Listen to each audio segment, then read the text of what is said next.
Olá, tudo bem? Eu sou o pastor Cláudio Rosa, aqui pelo canal que diz a Bíblia, e mais uma vez para trazermos a você uma porção da palavra do Senhor. Deus abençoe a sua vida.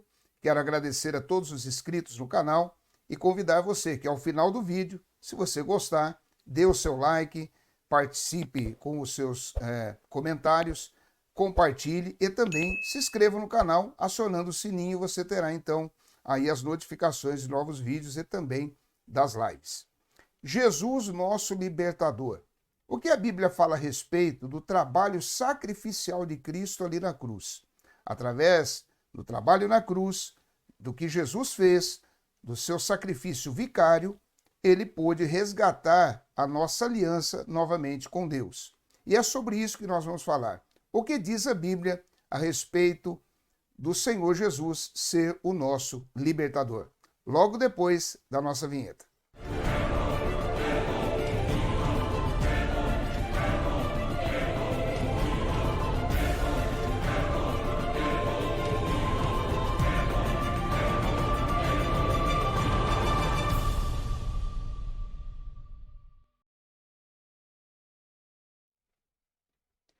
Muito bem, estamos de volta.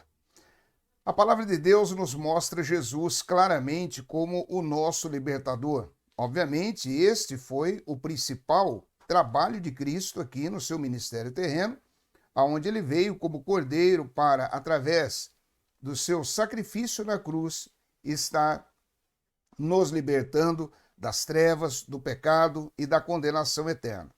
Existe uma passagem bíblica que nós vamos ler aqui, que mostra, ela sintetiza muito bem esse trabalho de Jesus Cristo como nosso libertador.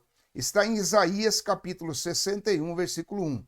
Isaías capítulo 61, versículo 1, nos diz assim: O Espírito do Senhor Deus está sobre mim, porque o Senhor me ungiu para pregar as boas novas aos mansos. Enviou-me a restaurar os contritos de coração e proclamar liberdade aos cativos e a abertura de prisão aos presos, a apregoar o ano aceitável do Senhor e o dia da vingança do nosso Deus, a consolar todos os tristes, a ordenar acerca dos tristes de Sião, que lhes dê glória em vez de cinza, óleo de gozo em vez de tristeza, vestes de louvor em vez de espírito angustiado, a fim de que se chamem árvores de justiça, plantações do Senhor, para que ele seja glorificado.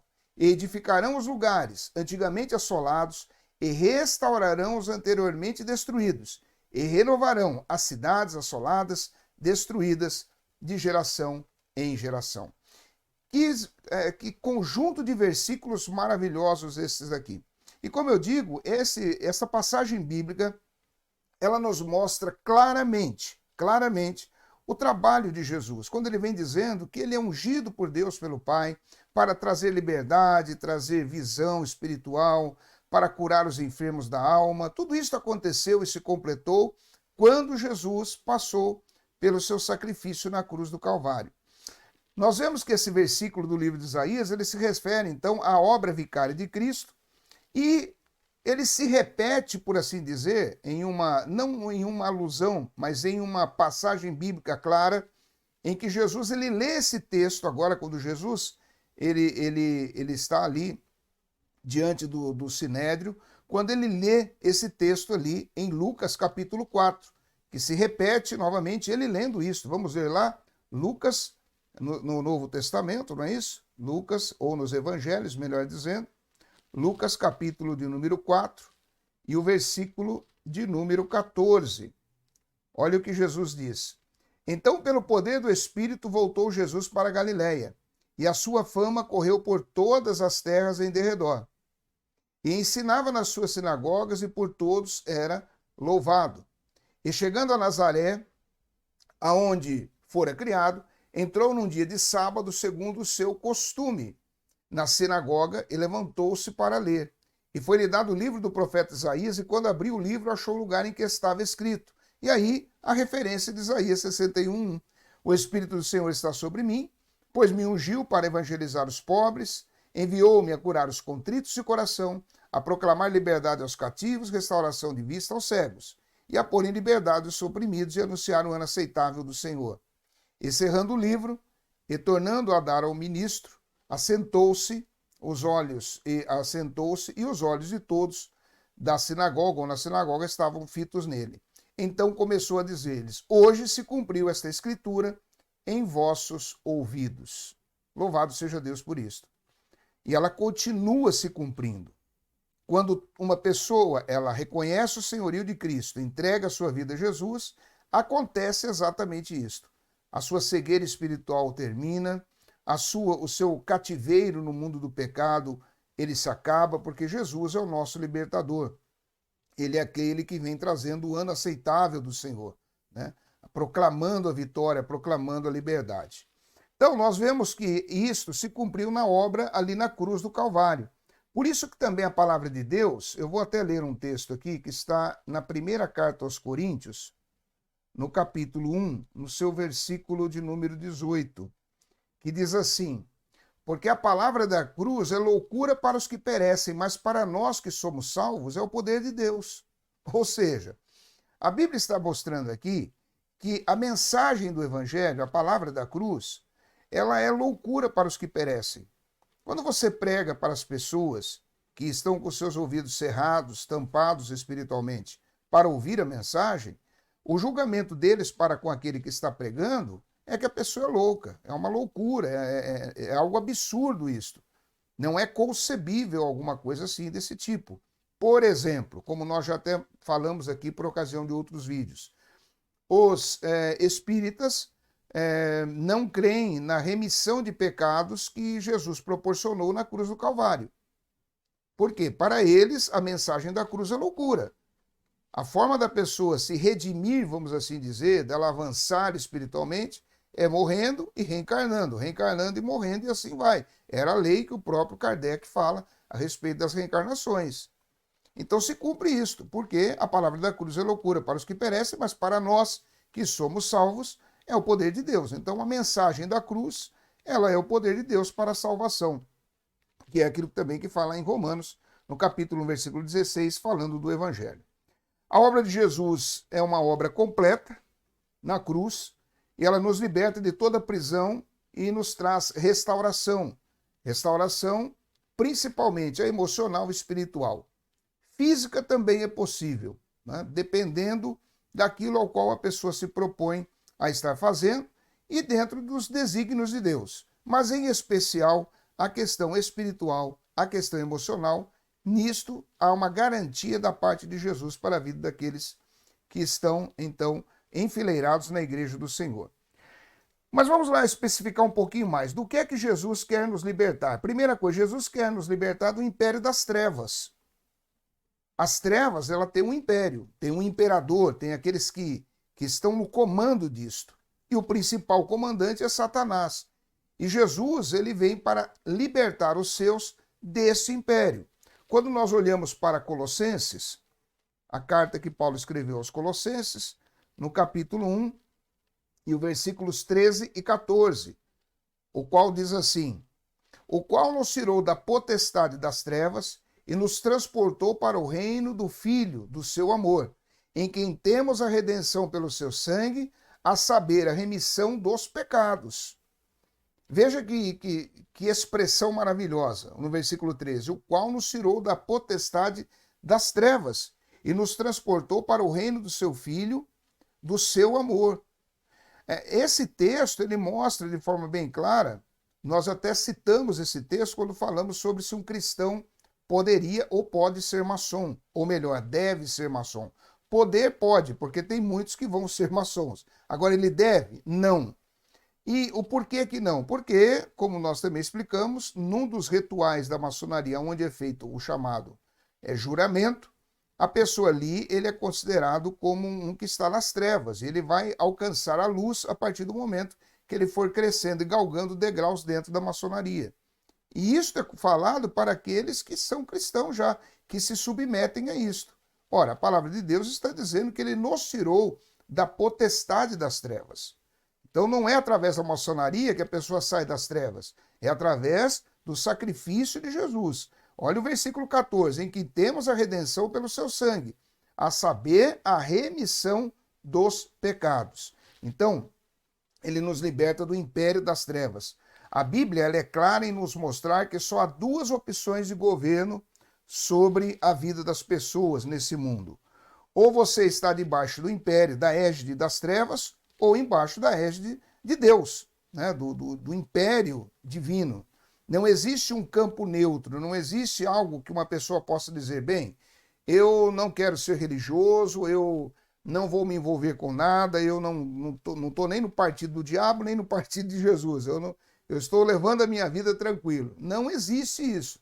A pessoa, quando ela fala isso, ela já está debaixo do império das trevas, mesmo ela não entendendo, não querendo e não sabendo. É assim que realmente que funciona, como aqueles que nós falamos, que a pessoa, quando ela fica em cima do muro, diante de uma decisão tão importante na vida. Você tem uma decisão importantíssima para tomar na vida, que é óbvio que você deveria tomar a decisão correta, por uma questão até cognitiva, natural, sem a questão espiritual, por exemplo, e a pessoa fica na dúvida se faz a coisa certa ou não. Quando ele está na dúvida se ele faz a coisa certa ou não, sabendo o que é o certo, ele já está do outro lado. Porque a pessoa que tem convicção, que tem posição, ela nem vai ter dúvidas em fazer o que é certo. Não é? Então, já começa por aí. O que muita gente desconhece é que todos nós nascemos do lado do pecado. Nós nascemos separados de Deus. Nós nascemos inimigos de Deus. Mas, pastor, uma criancinha que nasceu, ela é inocente ainda, ela não tem consciência do pecado. Mas ela tem natureza pecaminosa. Porque ninguém nasce sem natureza pecaminosa e ela vai conquistando essa natureza pecaminosa, ela vai criando essa natureza pecaminosa conforme ela vai crescendo. Não, a natureza pecaminosa é algo inerente ao ser humano. Inerente ao ser humano. Nós viemos todos dos nossos pais lá do Éden. Tanto é que nós já até falamos também em um dos vídeos nossos aqui sobre a questão da Eva mitocondrial, que é aquilo que se mostra dentro das células, o mitocôndrias, que foi feito um estudo pela ciência, que nós estamos falando aqui não é questão simplesmente religiosa, mas questão da ciência, que se descobriu que nessa questão das mitocôndrias, que é o núcleo da célula, há uma identificação que todos nós viemos da mesma mulher. E já também foi algo descoberto sobre essas mitocôndrias X, ou melhor, Y, falando de Adão, ou seja, que todos os seres humanos também vieram de um único homem, Adão X, ou seja, a Eva mitocondrial e o Adão Y, melhor dizendo assim, Adão Y. Então, isso é uma prova até científica de que nós viemos dos nossos pais lá do Éden e que nós herdamos o pecado. Então, nós nascemos assim. E o que a Bíblia fala a respeito disso? Ela fala que todos nascemos nesta condição e que não há um justo sequer. Romanos, capítulo 3, eu vou ler aqui, olha, Romanos, lá no seu capítulo de número 3, vem dizendo assim, Romanos 3, eu vou ler no 9, depois nós avançamos um pouquinho. Diz assim, olha só, pois que somos nós mais excelentes? De maneira nenhuma, pois já dantes demonstramos que tanto judeus como gregos, todos estão debaixo do pecado. Como está escrito, não há um justo, nenhum sequer, não há ninguém que entenda, não há ninguém que busque a Deus. Todos se extraviaram e juntamente se fizeram inúteis. Não há quem faça o bem, não há nenhum só. E lá no versículo 23 diz assim, porque todos pecaram e destituídos estão da glória de Deus. Então, esta é a condição da humanidade quando nós nascemos debaixo desse império das trevas. E Jesus, então, veio libertar. A cruz, então, vamos entender assim, é o meio ou o passaporte que você tem para trocar de lugar, onde você está debaixo do império das trevas e passa agora para o reino da luz, que é aquilo que nós lemos quando Deus faz esse trabalho através de Jesus Cristo. Isso não dá para ser feito por nós mesmos, pela vontade própria, por uma decisão e nem por meios próprios. Quais seriam os meios próprios? Os meios que talvez o homem natural ele tenta se justificar diante de Deus com alguma obra. Né? Nós vemos aí tantas coisas acontecendo. As pessoas praticando ascetismo, ou seja, se flagelando. Né? Tem algumas questões, por exemplo, dentro do catolicismo romano, existe uma ordem chamada Opus Dei, que é uma palavra em latim, quer dizer obra de Deus. E na Opus Dei existe lá uma prática de ascetismo, onde as pessoas se flagelam como uma forma de penitência. E isso é muito comum dentro desse grupo. E isso, diante de Deus, não tem valor nenhum. Nenhum homem é justificado pelas obras que ele possa praticar. Nenhuma delas. Todas elas não têm valor nenhum. E a única forma de se fazer isto é recebendo e entregando a sua vida a Jesus Cristo. Então, quem não entende e recebe a mensagem da cruz continua sobre o império das trevas, pecando deliberadamente, pecando contra Deus. Um segundo ponto. Jesus quer nos libertar do domínio do pecado. Lá em Romanos, no capítulo 6, Romanos, no seu capítulo de número 6, e o seu versículo de número 18, está escrito assim, vamos ler o 17 também, Romanos 6, 17 e 18. Mas graças a Deus que, tendo sido servos do pecado, ou seja, naquela condição de estarmos debaixo das trevas, obedecestes de coração à forma de doutrina e que fostes entregues, e libertados do pecado, fostes feitos servos da justiça. Então aqui nós vemos que o Senhor quer nos libertar do império do pecado. Você percebe como as pessoas, os incrédulos, eles pecam deliberadamente, sem nenhuma consciência daquilo que eles estão fazendo diante de Deus, porque obviamente Deus está vendo. Mas não há nenhum sentimento a respeito disso. Porque um cristão verdadeiro, quando ele peca, ele tem um sentimento depois de arrependimento. Poderíamos dizer aí, junto ao arrependimento de remorso, de tristeza, por ter ofendido a Deus, a santidade de Deus e a autoridade de Deus. O incrédulo não, o incrédulo ele não tem essa noção, em razão da natureza pecaminosa. O Colossenses capítulo 3, versículo 5, deixa eu colocar aqui, olha, Colossenses, lá no seu capítulo 3, o versículo 5, diz assim, mortificai, pois, os vossos membros que estão sobre a terra, a fornicação, a impureza, a afeição desordenada, a vil concupiscência e a avareza, que é idolatria. Ou seja, ele coloca a avareza, que é idolatria. Então, a idolatria não está ligada somente à questão da iconoclasia, de se fazer aí ações de adoração a ídolos, né? Dentro daquilo que o catolicismo romano também faz. Não, a idolatria na avareza, ou seja, uma pessoa que é avarenta, ela também está praticando a idolatria. Então, aqui está dizendo, essas questões do pecado é o que nos dominava, que domina o homem natural, até que ele tenha essa experiência com Cristo. E através da cruz, há essa libertação através desse trabalho de Cristo. A mensagem da cruz promove o quê? O arrependimento. Então, existe um arrependimento dentro desse trabalho soteriológico de Cristo. O pecado já não domina mais os filhos de Deus que estão agora guardados pelo Senhor. Em terceiro lugar, Jesus quer nos libertar do medo da morte.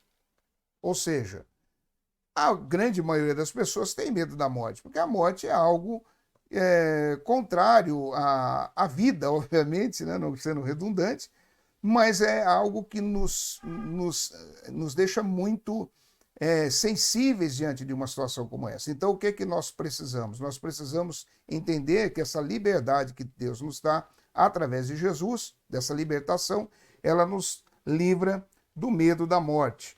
Olha o que a Bíblia diz ali em Hebreus 2, 14 e 15.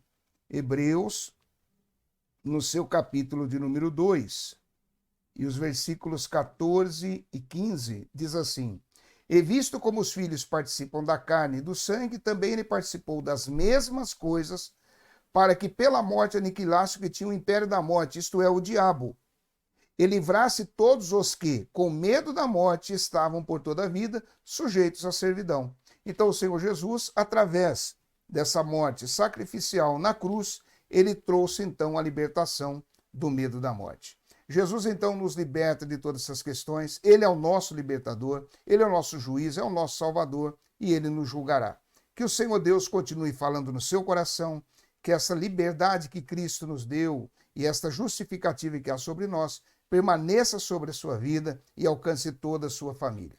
Mais uma vez, eu sou o pastor Cláudio Rosa, aqui do canal Que Diz a Bíblia, agradecendo a você que continua conosco. Se você gostou dessa mensagem, dessa palavra, se inscreva no canal, toque o sininho, compartilhe e dê o seu like. Deus te abençoe e até o próximo vídeo, em nome de Jesus.